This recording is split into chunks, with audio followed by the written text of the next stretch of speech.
Guys, what's up? And today we are here with another discussion video, and today we're going to be talking about Naruto Shinobi Striker and how it can potentially surpass the Storm series.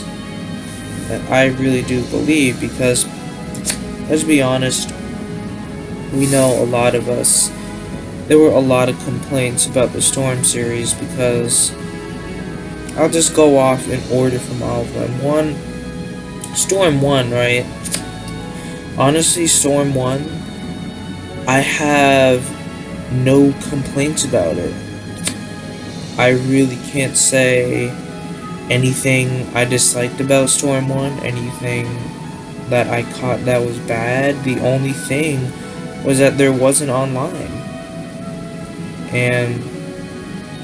But they had 4 combos, they had jutsu classes, they had ultimates and awakenings. They did it perfectly.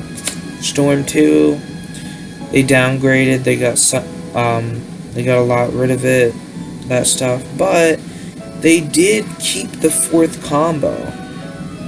And that's the thing that I loved about Storm 2 that I thought was great. So Storm 2 was definitely, one of my favorites. It was headed in the right direction to Storm.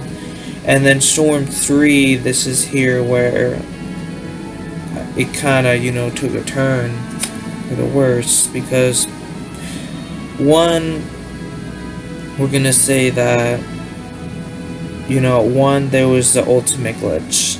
And if you're, an old 360 player and played Storm 3, you know what the ultimate glitch is.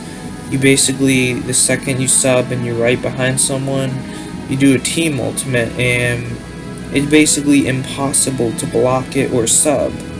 You automatically get hit no matter what if you sub and do that.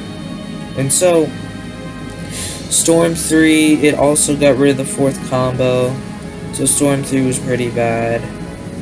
But Storm Generations was really good. It had the 4th combo.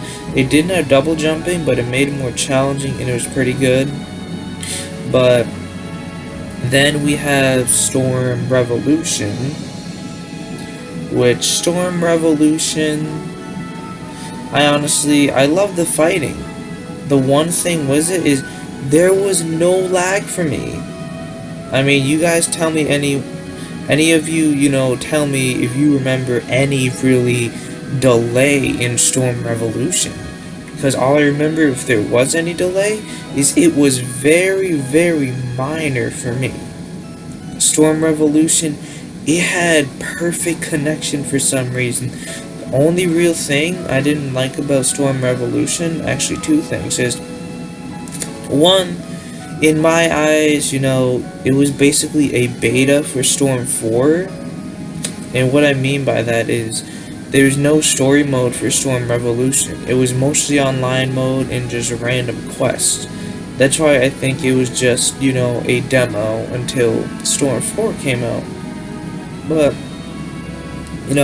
the other thing that was bad about Storm Revolution is that the counters, and don't get me started on that.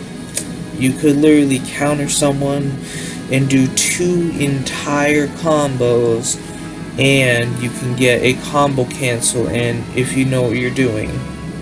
So, and a lot of people definitely abuse the counter system, and that's a major thing, I did not like about Revolution. But then we're gonna go to Storm 4. Storm 4, a terrible thing they did, a crucial thing, and if you're, an advanced Naruto player, you know what I'm talking about by jump blocking. That's been in the system for quite a while, mainly in Revolution and Storm 3, that's where it was mainly used at. Storm 4 got rid of the jump blocking technique, and if you don't know what that is, it's basically when you're in the air and you block, you can instantly chakra dash at someone, and that person, when they're on the ground, they can jump and block, and then they can instantly chakra dash that person, and it can keep going on and on till someone catches the other person with their timing off.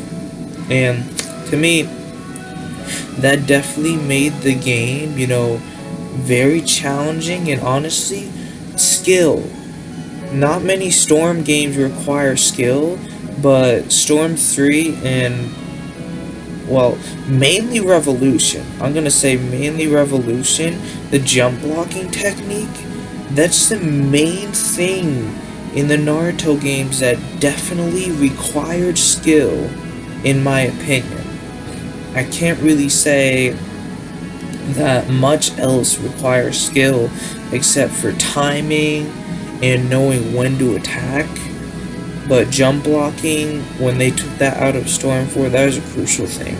Another thing is, I have no idea why they did this, but, well, they didn't do it, but there was terrible lag, and there's almost always delay, and someone almost always can't connect, and tournaments are basically always, disconnected at the very end or close to the end. So that's the bad thing about Storm 4.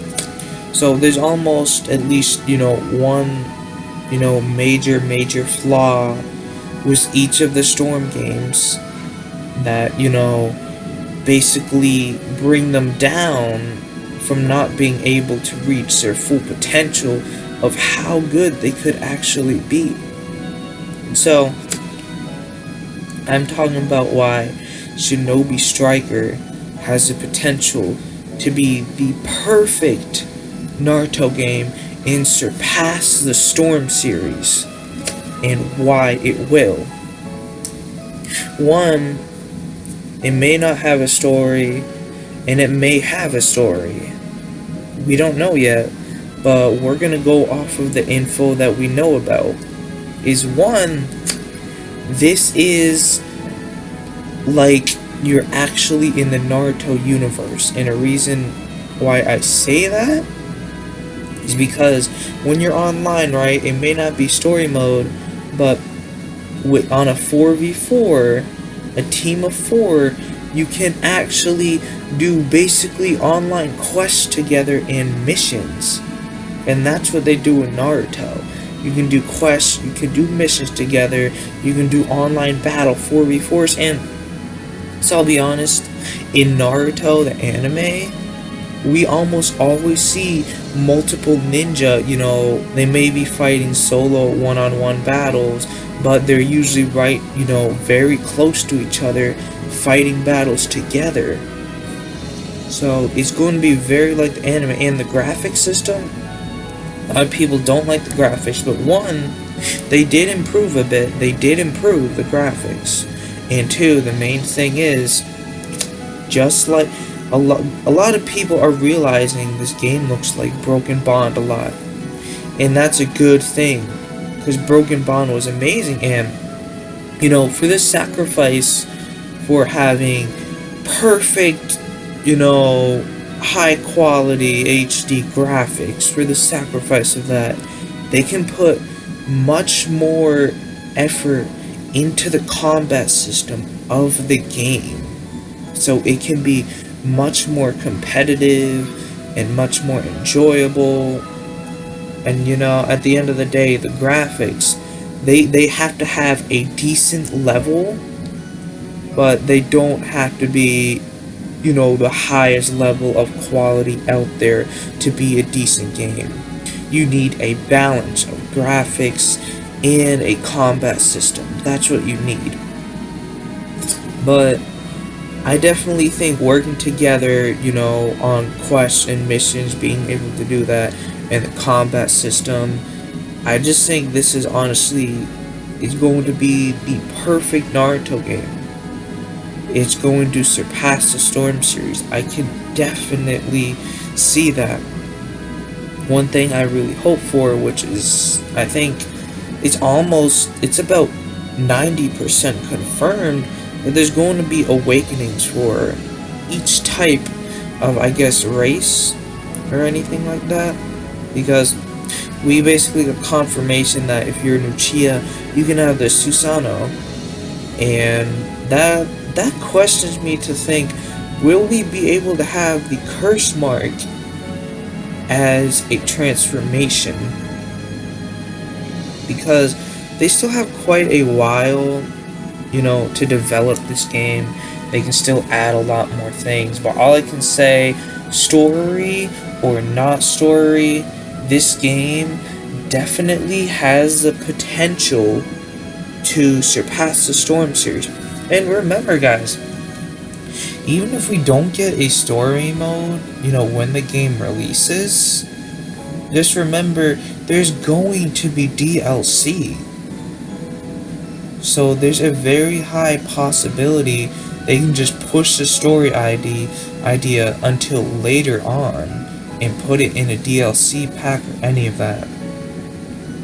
But I definitely think this will surpass the Storm series, and I'm hyped. And definitely let me know what you guys want to see in the story. Well, not the story, but in Shinobi Striker. What awakenings do you want to see, and what jutsus?